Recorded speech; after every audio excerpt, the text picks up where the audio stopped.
జై నాయ్ జై నాయ్ బ్రాహ్మణ. నా పేరు దుబ్బాక సాయినాథ్ నాయ్. నేను హైదరాబాద్ నుంచి మాట్లాడుతున్నాను. మన నాయ్ బ్రాహ్మణుల గురించి ఒక గవర్నమెంట్కి మెసేజ్ అందాలని చెప్పి నేను ఈ వీడియో చేయదలుచుకుంటున్నాను. నా ఒక మనవి ఏంటంటే, మన నాయ్ బ్రాహ్మణుల లీడర్స్ స్టేట్ కానీ సెంట్రల్ కానీ ఎవరైనా కానీ వీరంతా ఐక్యంగా అయ్యి ఒక్క తాటిగా అయితే బాగుంటుందని చెప్పి ఒక నా మనవి. ఎందుకంటే మన కులం గురించి ఎవరు మాట్లాడే వ్యక్తే లేరు. అసలు ఒక రిప్రజెంటేటివ్ లేడు గవర్నమెంట్లో, ఒక ఏ సెక్టర్లో లేరు. మన నాయ బ్రాహ్మణ్ పెద్ద పెద్ద బిజినెస్లలో పెద్ద పెద్ద దాంట్లో ఉండొచ్చు, పెద్ద గవర్నమెంట్ ఎంప్లాయీస్, వాళ్ళు ముందుకు రారు. ఇప్పుడు ఉన్నామంటే మన చేతి వృత్తిదారులుగా చేసేది మన సెలూన్ వర్క్, బార్బర్స్, మన దాంట్లో ఎవరు మాట్లాడే నాయకుడు కూడా లేడు. నా ఒక మనవి ఏంటంటే, మన యూనియన్ ప్రెసిడెంట్ అని చెప్పి ఎంతమంది అయితే 10-12 మంది ప్రెసిడెంట్ చెప్పుకుంటున్నారు, వాళ్ళ ఏకతాటిగా వచ్చి మన నాయ్ బ్రాహ్మణ్గా ఒక్క అధ్యక్షుడిగా ఎన్నుకొని అతనితో మనం ముందుకు వెళ్ళాలని చెప్పి నాకు మనవి. ఎందుకంటే రోజు రోజుకి మన నాయ్ బ్రాహ్మణ మన కుల వృత్తి దిగజారిపోతుంది. ఎందుకంటే 2 పడవల 2 కాళ్ళు పెట్టినట్టు నడుస్తుంది బిజినెస్ ఇప్పుడు. నా అట నా ఇట ఒకటి కార్పొరేట్ సెలూన్స్ వాళ్ళు పెట్టి వాళ్ళు సర్వనాశనం చేశారు. తర్వాత ఇప్పుడు ఈ నార్త్ ఇండియన్స్ బిహారీ బాబులు గాళ్ళు వచ్చి, బిహారీ ముస్లిమ్స్ వాళ్ళు వచ్చి ఇంకా దిగజారు చేసేసారు. ఇప్పుడు మధ్యలో ఉన్నాము మనం నాయ్ బ్రాహ్మణులం. ఎక్కడ పోతుంది ఇప్పుడు? ఎలా ఉన్నది బిజినెస్లు? చెప్పండి మీరే. దానికి నా ఒక మనవి, మనం ఏం చేస్తామంటే మీరే చెప్పాలి. ఎందుకంటే ఏ గవర్నమెంట్ వచ్చినా మనకు కేర్ చేసుకోదు. నాయ బ్రాహ్మణులకు ముందు రానియది. మళ్ళీ పొద్దున్న లేస్తే మన దగ్గరికే రావాలి. వాళ్ళంతా వచ్చి మన దగ్గర ఉంచాల్సిందే మెడ. సీఎం కానీ పిఎం కానీ దేశం రాజు కాదు, ప్రపంచం రాజు అయినా గారు మన నాయ బ్రాహ్మణుల దగ్గరికి వచ్చి మెడ ఉంచాల్సిందే. అలాంటి మనకు రాజకీయంగా ఎదుగానే ఇస్తలేరు. మనోళ్ళేమో నేను ప్రెసిడెంట్, నువ్వు ప్రెసిడెంట్ అని చెప్పి అంతా ఏకదాటిగా రావాలని చెప్పి ఫస్ట్ నా మనవి. మనకి ఎక్కడ ఉన్నాయి గవర్నమెంట్ జాబ్స్? ఇప్పుడు దేవస్థానంలో ఉన్నాయా? లేవు. పోలీస్ డిపార్ట్మెంట్లో ఉన్నాయా? లేవు. గవర్నమెంట్ హాస్పిటల్ ఉన్నాయా? లేవు. ఇవన్నీ అడగాలి.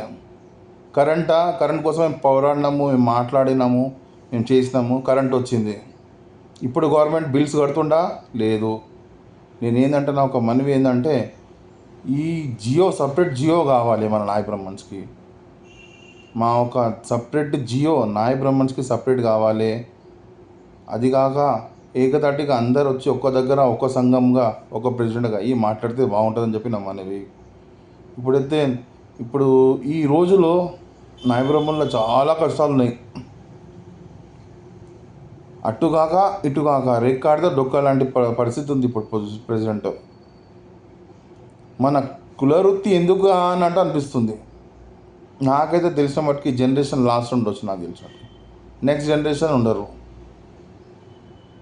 ఎందుకంటే మన వాళ్ళు కొద్దిగా దయచేసి వేరే క్యాస్ట్ వాళ్ళకి అవాయిడ్ చేసి పెట్టుకోకుండా అరికట్టాలని చెప్పి ఒక రేట్స్ సంగతి కూడా ఒక 10 ఏళ్ళ కింద తీసుకున్న రేట్స్ ఇప్పుడు తీసుకుంటున్నారు. ఈ బీఆర్ వాళ్ళు వచ్చినాక మార్కెట్ మొత్తం 50-50 అంట. ఒక ఎగ్జాంపుల్గా ఇప్పుడు నా సెలూన్ ఉంది, 20,000 రెంటు. 20,000 రెంట్కు నేను 50-50 ఎలా ఇవ్వాలో చెప్పండి.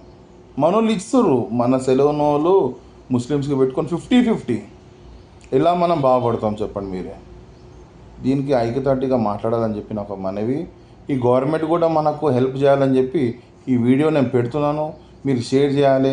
మా నాయ్ బ్రాహ్మణ్ గురించే మాట్లాడుతున్నా.